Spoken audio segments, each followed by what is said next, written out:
Phone radiation is harmful, but few want to believe it. Concerned about laptop radiation? Well, you should be. Cell phones do seem to have some mysterious effect on the brain. Guys, I had no idea that I'd been exposed to this unseen radiation, EMR, without even realizing it. So I've got to find out some more information, and I've got to find somebody who knows what they're talking about. Firstly, thank you for taking time out of your busy schedule to see me today. You're welcome. I'm actually here to ask you some questions about EMR. Sure, let me share with you some information. So when we look into electromagnetic radiation, we need to understand there's so many components to it.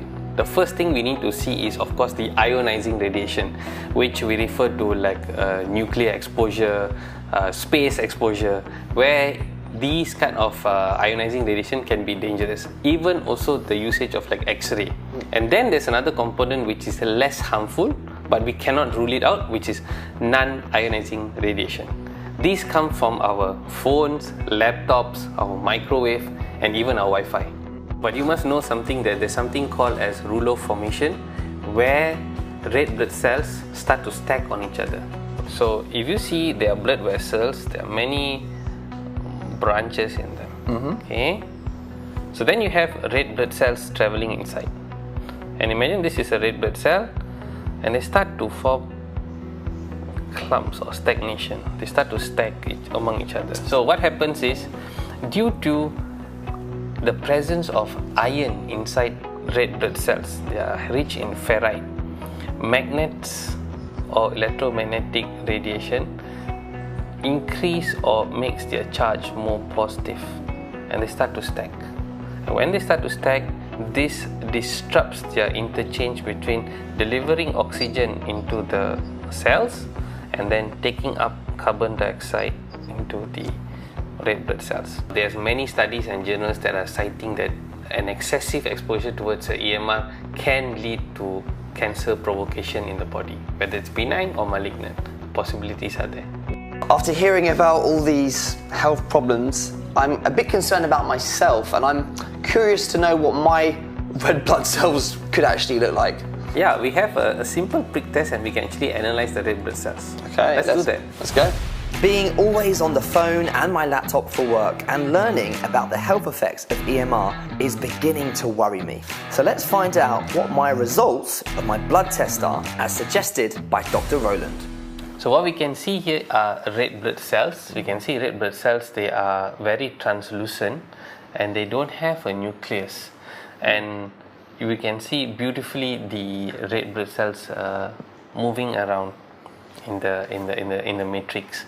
So my question to you is, how long since you were away from your phone?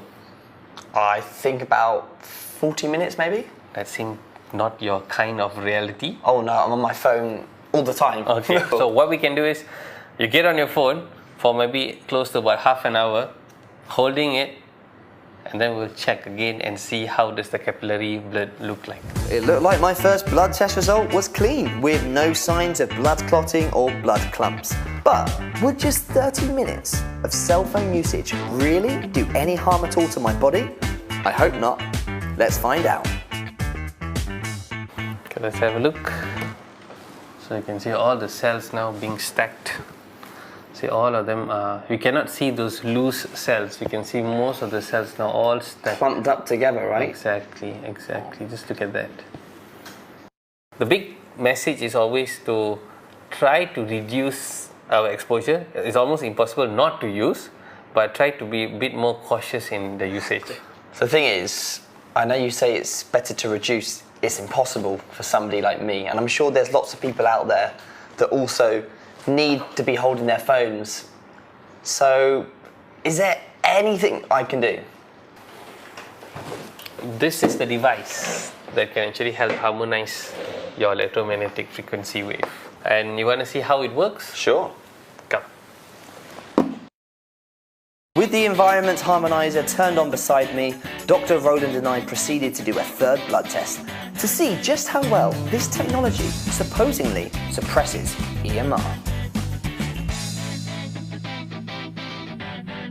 Okay, so this looks completely different to the last test, doesn't it? Yep. clearly looks different, lesser rule of formation. Okay, well, thank you so much for introducing me not only into the health factors we need to be aware of when it comes to using devices, but also thank you for showing me a solution that can eliminate that.